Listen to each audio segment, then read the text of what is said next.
Shabbat Shalom. Happy Hanukkah. As our group settled in to Israel Monday night for a 72-hour solidarity mission, I found myself returning to the words of the contemporary Hebrew poet Michael Zatz. Madhim ech hakol nir'eh zeheh kesheklum lo nishar oto davar. Amazing how everything looks unchanged even when nothing remains the same. Israel, a country to which I have visited more times than I can count, in which I have lived for extended periods at different times of my life, where I met and fell in love with my wife, in which family members of mine live, a country and commitment that it is fundamental to my being as the air that I breathe. Some 2 months since the horrific October 7th Hamas attacks may look unchanged, but nothing remains the same.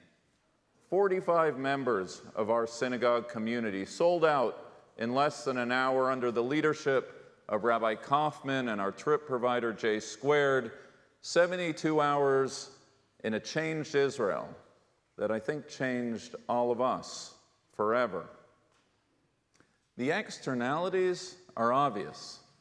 The airport is quiet, the airline carriers limited, the traffic is lighter, the hotel in which we stayed, save for the displaced Israelis also staying there, operating at decreased capacity.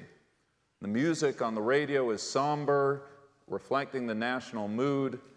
The billboards typically selling this or that product or this or that political party have been replaced with messages of solidarity, support for soldiers, and reminders to bring the hostages home.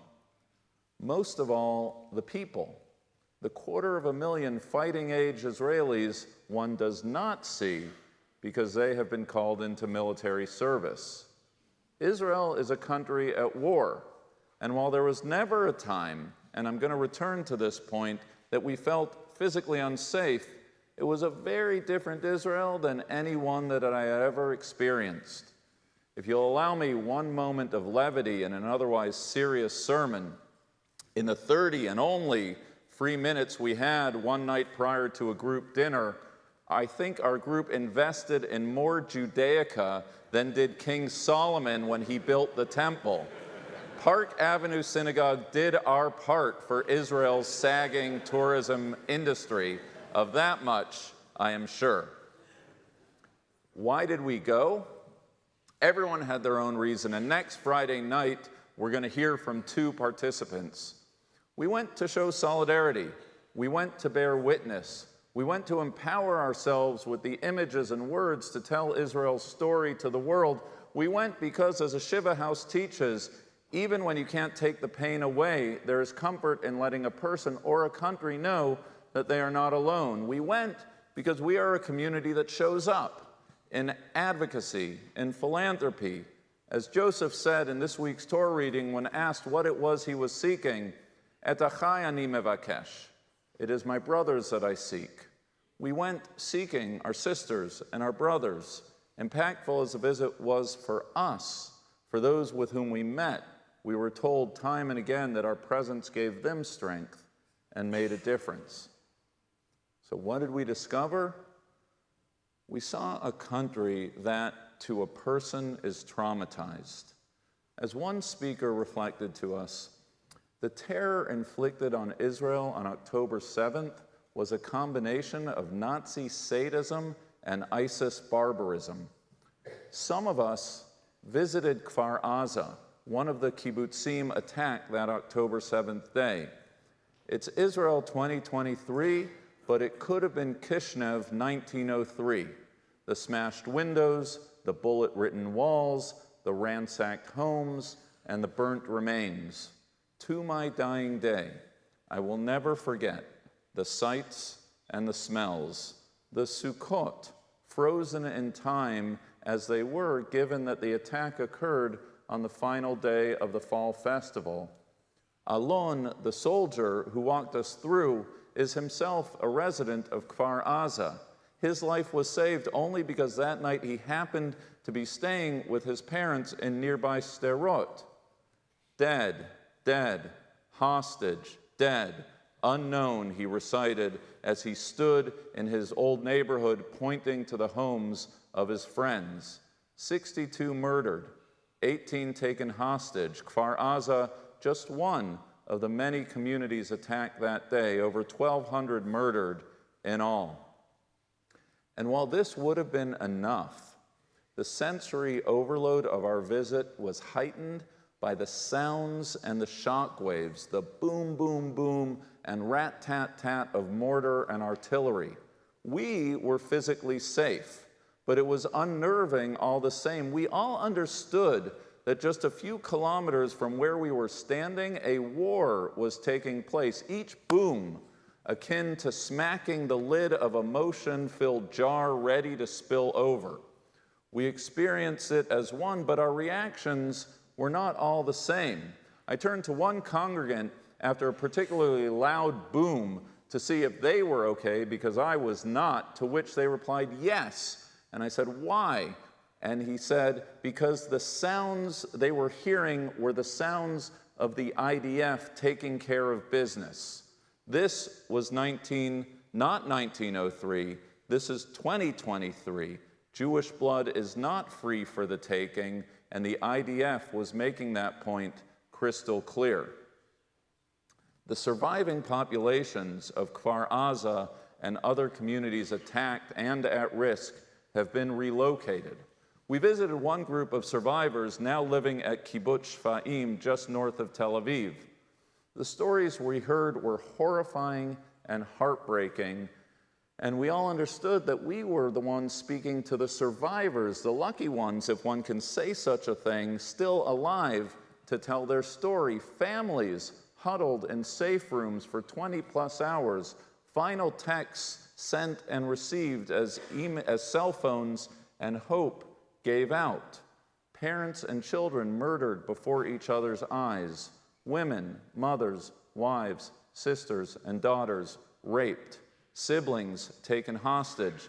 Desperate evacuations and soul-searing choices made. We also heard from a young man, Tomer, who somehow was able to survive the massacre of concertgoers at the Nova Music Festival. Some testimony we heard. Some testimony will, of course, never be heard. Some testimony comes by way of forensic evidence. We heard from a Zaka representative tasked to identify and care for the human remains, dental records and DNA testing bearing witness to the inhumanity of Hamas, still being analyzed to this day. There's no shortage of evidence, no denying the atrocities. The evidence wasn't hidden even by the perpetrators themselves, recorded as it was on their GoPro cameras and uploaded to their social media accounts. The attack took place on October 7th, but the ripple effects of the trauma is ever present.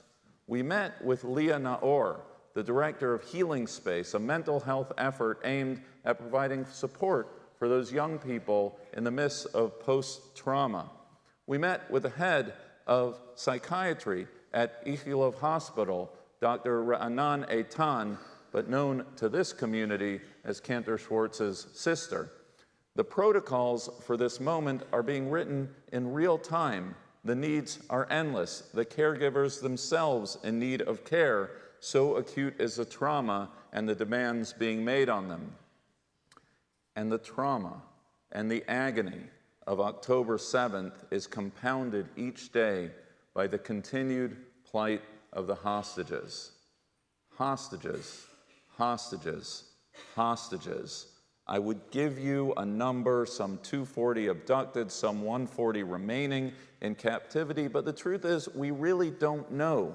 We have no reliable list of hostages. We have no access to the hostages. We have no knowledge of their condition, whether they are alive or dead. What we do know, what the medical team who treated the released hostages know, is that the hostages have been subjected to unprecedented cruelty. suffering psychotic-inducing physical, psychological, and sexual assault.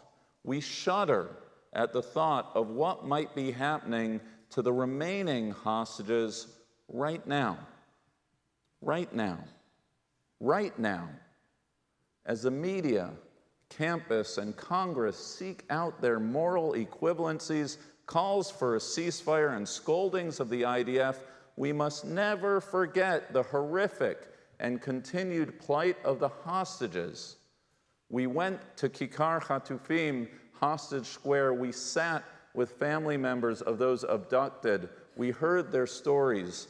Together with Bina, Israel's secular yeshiva, with whom our community has a long-standing relationship, we prayed with the hostage families, with all the Israelis present, for the safety of the hostages, for their release, and for the comfort of their families. And yes, if you are wondering, this is where tears flowed, a sorrow so severe that it transcended words. We prayed, we sang, we held each other, and we cried together. There is trauma, there is grief, there is sorrow, and across the country, there is a deep sense of betrayal. How could this have happened? How could the government have taken its eye off the ball? No warning, no intelligence, no army. The scandal is outrageous. A startup nation laid low and humbled, not just an attack, but as one speaker explained, a loss of Israeli sovereignty. As I was walking through the terminal at Ben Gurion Airport, I couldn't help but note the juxtaposition of the photo display of Israel's history and the photos of the hostages in captivity. The Zionist ideal of self-determination contrasted with the powerlessness and victimhood of October 7th.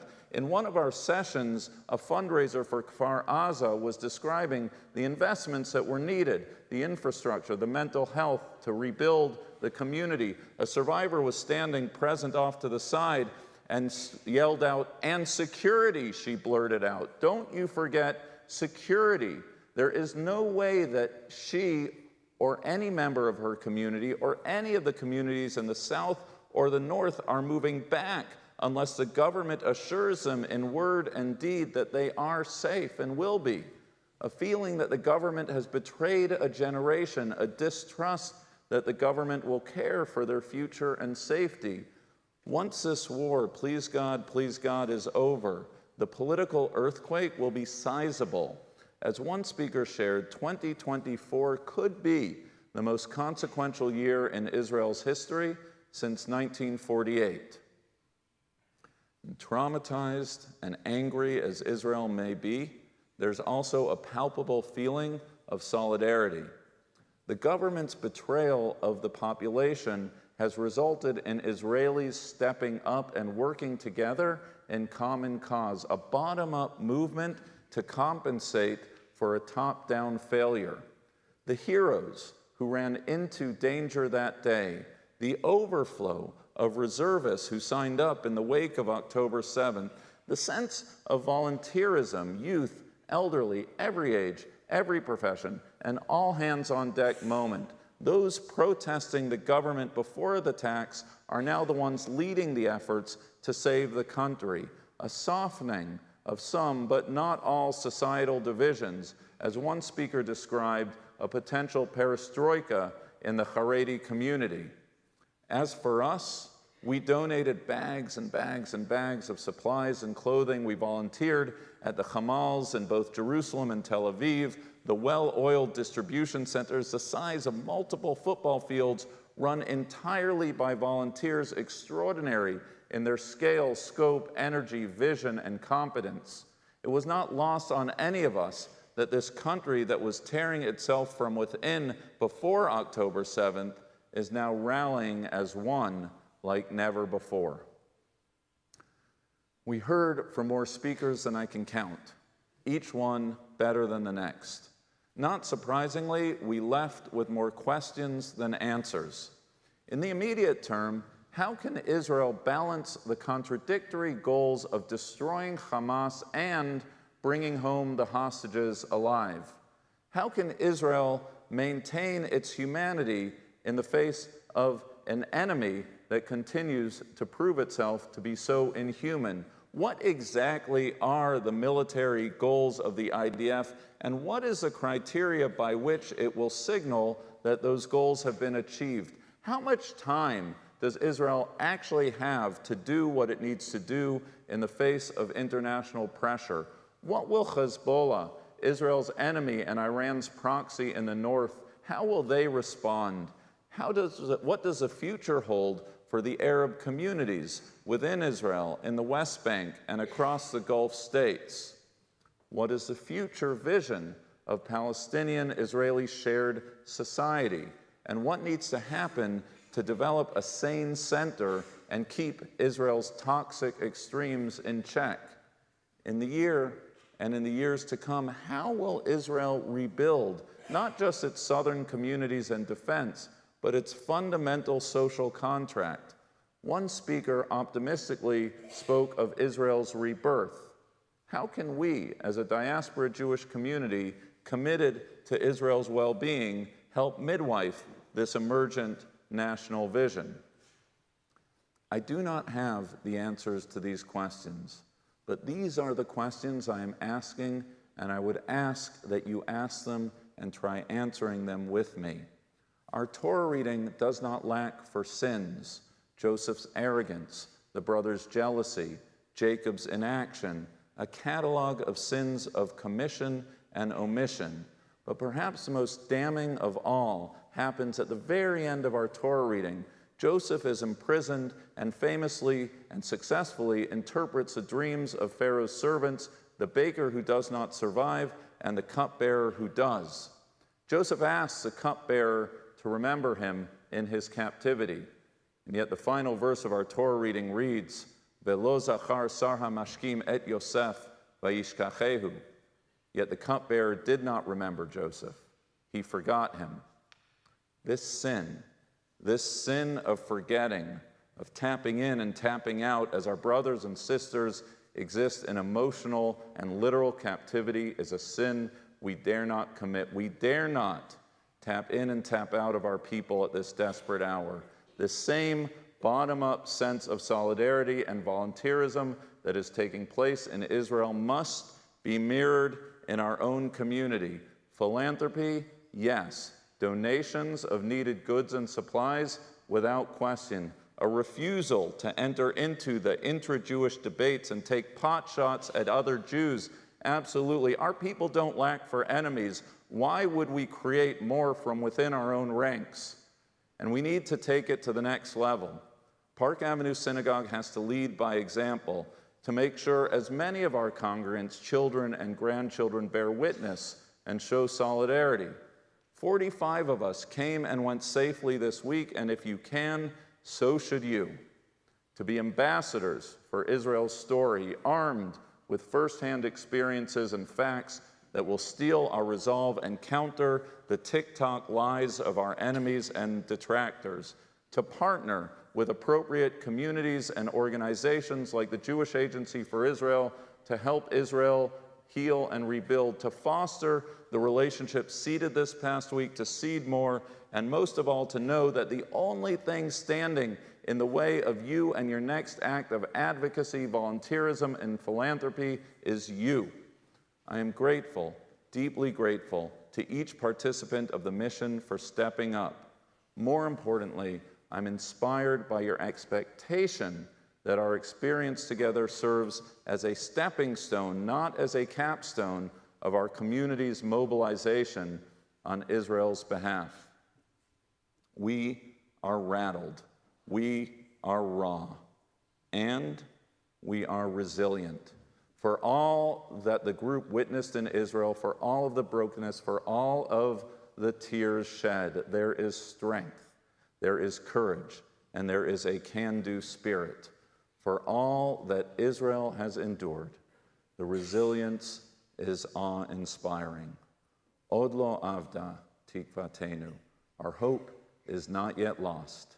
In Israel, in America, wherever we stand together with Israel. Shabbat Shalom.